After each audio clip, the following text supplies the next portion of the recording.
इसको इस तरह का उन्होंने बयान दिया। हालांकि वो जहांगीरपुरी के बारे में कह रहे थे, लेकिन उस दरमियान उन्होंने ये बयान दिया। देखिए, जहांगीरपुरी में जो कुछ हुआ, सीधे सीधे उसके लिए इस देश के हमारे प्रधानमंत्री नरेंद्र मोदी जी की चुप्पी और खामोशी जिम्मेदार है। सवाल ये है कि अगर हिंदुत्वा फैशिस्ट ये ताकतें सरकारी संरक्षण में जो उन्माद मुसलमानों के इलाकों में जाके दंगे, फसाद, तोड़फोड़, क्या हमारे देश में रामनवमी हिंदू मुसलमान मिलकर नहीं मनाते रहे हैं? लेकिन ये जो ताकत है ये चाहती है कि हिंदुओं को रामनवमी में और मुसलमानों को रमज़ान में बांटकर, रमज़ान के महीने में आप पूरी दुनिया में मुसलमानों को जलील कर रहे हैं। मुसलमान भारत के नागरिक नहीं हैं।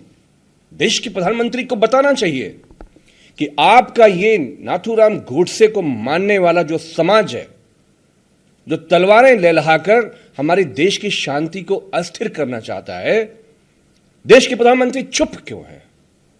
चुप हैं इसीलिए इस तरह की आवाजें आज उठ रही हैं।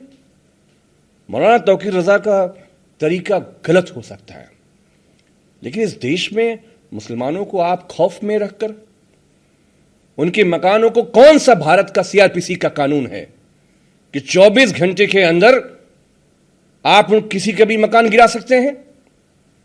उत्तर प्रदेश में आप किसी के भी मकान गिरा सकते हैं, बुलडोजर चला सकते हैं? कौन सा कानून है? ये बाबा मुख्यमंत्री को और श्री अमित शाह जी को, नरेंद्र मोदी को, इस देश को बताना पड़ेगा। लेकिन तौकीर रजा का जो बयान रहा है वो विवादित है, क्योंकि उन्होंने प्रधानमंत्री पर भी निशाना कसा और उन्होंने मंत्री को, तो कहां तक ये सही है किस तरह के बयान आना? प्रधानमंत्री नरेंद्र मोदी जी दोबारा समाजवादी पार्टी कह रही है। इन सारी स्थितियों के लिए, दंगे के माहौल के लिए, बगैर उनकी अगर वो कुछ इस पर अपना स्टैंड लें, देश के प्रधानमंत्री है ना। लेकिन विवादित बयान तो आ रहे हैं। नहीं, जब विवाद आप फैला रहे हैं, जब आप विवाद प्लांट करके, आपको सिर्फ दिल्ली में एमसीडी का चुनाव करना है, सैकड़ों कॉलोनियां हैं जो अनऑथोराइज कॉलोनियां दिल्ली के अंदर हैं। तो सवाल यह है कि एक मुस्लिम इलाके की कॉलोनी में डेमोलिशन का ऑर्डर कैसे आ गया? श्री अमित शाह जी क्या समझना चाहते हैं आप? मुसलमानों को, आप दिल्ली के मुसलमानों को समझते क्या हैं आप?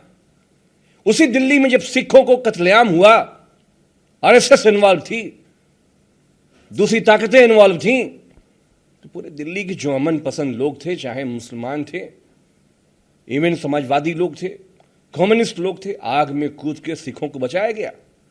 आज जो लोग बचाना चाहते हैं उनका बयान विवादित हो गया।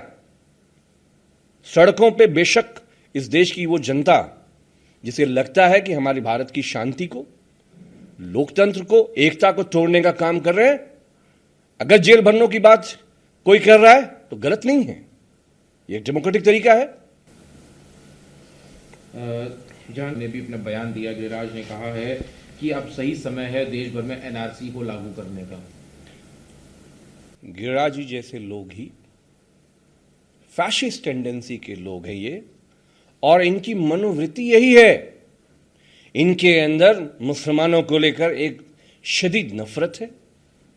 ये मुसलमानों को दोयम दर्जे का नागरिक बनाना चाहते हैं। ये चाहते हैं कि मुसलमान रहमो करम पे रहे इनके। तो ये जो गिरिराज जी जैसे लोग हैं, क्या बगैर भारतीय जनता पार्टी के परमिशन के, क्या बगैर श्री अमित शाह जी और नरेंद्र मोदी जी की सहमति से कोई इस तरह की बात हो सकती है?